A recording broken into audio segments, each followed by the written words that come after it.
Hi guys, मैं अंकुर सिन्हा और आप देख रहे हैं गाइडमेंट। हम लोगों ने अभी तक पढ़ लिया ट्रिग्नोमेट्री क्या होती है, लिमिट्स क्या होती है। आज का जो हमारा टॉपिक है वो है डिफरेंशिएशन। अब लोग पूछेंगे डिफरेंशिएशन कितना इंपॉर्टेंट है। डिफरेंशिएशन इतना इंपॉर्टेंट है कि हम इसे बैकबोन ऑफ मैथमेटिक्स कह सकते हैं। जैसे कैलकुलस बैकबोन ऑफ मैथमेटिक्स है, डिफरेंशिएशन बैकबोन ऑफ कैलकुलस है। आज का जो हमारा टॉपिक है वो है इंट्रोडक्शन टू डिफरेंशिएशन। अब आप लोग देख रहे हो कि मैं जो भी पढ़ा रहा हूँ, चाहे मैंने ट्रिग्नोमेट्री पढ़ाया या फिर मैंने लिमिट्स पढ़ाया या फिर मैं आज जो पढ़ा रहा हूँ, तो मैं वैसे इंट्रोडक्शन शुरू करता हूँ। ऐसा इसलिए क्योंकि इंट्रोडक्शन पढ़ने के बाद हमारा आगे का चैप्टर जो समझना होता है वो काफ़ी आसान से समझ सकते हैं। खैर, तो डिफरेंशिएशन इंपॉर्टेंट कितना है। डिफरेंशिएशन ना ही सिर्फ 11th के लिए इंपॉर्टेंट है, ना ही 12th के लिए इंपॉर्टेंट है। सिर्फ ये फिजिक्स में भी आती है, ये इंजीनियरिंग में भी आती है, कॉम्पिटिशन लेवल में तो आती ही आती है। और बिना डिफरेंशिएशन पढ़े आप इंटीग्रेशन समझ नहीं सकते और कैलकुलस तो आप आगे बढ़ ही नहीं सकते। यानी कि आप जितना मैंने आप ट्रिग्नोमेट्री बताया था कि वो इंपॉर्टेंट है, उसको मल्टीप्लाई बाय 5 टाइम्स कर दीजिए, उतना इंपॉर्टेंट डिफरेंशिएशन है। तो डिफरेंशिएशन होता क्या है। काफ़ी लोगों को कन्फ्यूजन होती है कि डेरिवेटिव एक टर्म है डिफरेंशियल, कि दोनों में अंतर क्या है। एक्चुअली है दोनों लगभग सेम चीज़, लेकिन फिर भी अलग है। आइए कैसे बताता हूँ। सबसे पहले डेरिवेटिव का मतलब क्या होता है। डेरिवेटिव का मतलब होता है instantaneous change in rate of dependent variable with respect to independent variable. तो इसका मतलब क्या हो गया। इसका मतलब हुआ, जैसे देखते हैं, जैसे y equal to x square है, कोई इक्वेशन है, ठीक, जिसमें x जो है वो है, मतलब एक y एक वेरिएबल है, एक x वेरिएबल है।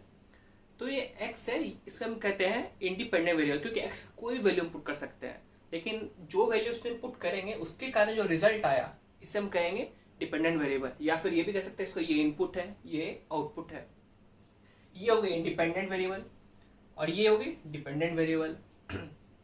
तो मेरे स्टेटमेंट के अनुसार डेरिवेटिव होती है instantaneous change in rate of dependent variable यानी कि y, और बाय विथ रिस्पेक्ट टू मतलब बाय होती है change in rate of instantaneous change in rate of independent variable.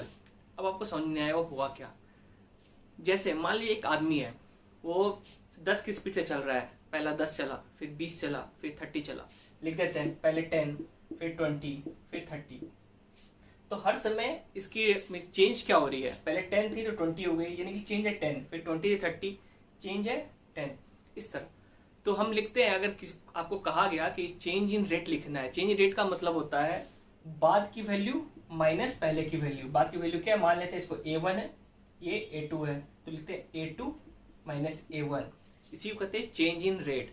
अब इसमें क्या कहा गया है, change in rate of dependent variable with respect to, यानी कि by change in rate of independent variable. यानी कि change in rate of dependent variable क्या लिखेंगे हम, यानी कि डेल वाई। डेल का मतलब होता है चेंज इन रेट, यानी कि फाइनल माइनस इनिशियल, या इनिशियल माइनस फाइनल, आप अपने अनुसार कर सकते हो, लेकिन जो ऊपर करोगे नीचे भी वही करनी होगी। डेल वाई बाय, ये होगी डिपेंडेंट वेरिएबल विथ रिस्पेक्ट, यानी कि बाय टू इंडिपेंडेंट वेरिएबल, यानी कि change in rate of independent variable. ये हो गई आपकी डेल। अब डिफरेंशियल क्या होती है। डिफरेंशियल का मतलब होता है infinite small change in rate of dependent variable with respect to independent variable. जैसे इसमें हम कह सकते हैं, जैसे आप डेरिवेटिव में हम कह सकते हैं कि change in rate of output, Y output है, with respect to change in rate of input. लेकिन उसका इसमें है इंस्टेंटेनियस चेंज, और जो डिफरेंशियल है उसमें है infinite small change. Infinite small change का मतलब क्या होता है, जैसे मीन्स लाइक कोई पॉइंट ऐसे लाइन जा रही है, तो इन दोनों के बीच बहुत ही कम चेंज, मीन्स लाइक इतनी कम चेंज कि हम इसे ऑब्जर्व नहीं कर सकते सिंपली, और सिंपली उसे निकाल नहीं सकते इन द सेंस। तो हम उसे कहेंगे बहुत infinite small change, means like काफ़ी छोटी है, तो हम उसे कहेंगे वो डिफरेंशियल है। इसमें है कि चेंज आप बड़ी भी हो सकती है, लेकिन आप इंस्टेंट होनी चाहिए, लेकिन जो है उसमें है डिफरेंशियल में है कि चेंज काफ़ी छोटी होनी चाहिए।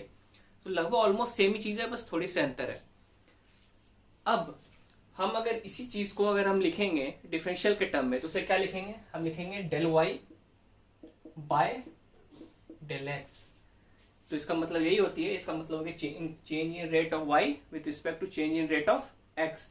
लेकिन ये इंस्टेंट चेंज, लेकिन यहाँ जब इन्फिनाइटली स्मॉल आ गई, काफ़ी छोटी आ गई, तो हम उसे लिखेंगे del y by del x.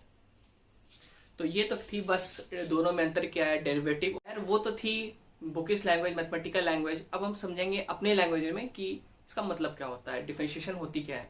जैसे ये मार्कर है, ये मार्कर इतनी पे मार्कर है, मैं इसे कहूँगा कि एकदम छोटी पार्ट निकालो, आप इतना निकालोगे, मैंने कहा इससे भी छोटी हो सकती है, आप इतना करोगे, मैंने कहा इससे भी छोटी हो सकती है, आप इतना करोगे, मैंने कहा और छोटी हो सकती है, आप और करीब जाओगे, यानी आप करीब जाते जाते जा सकते हो।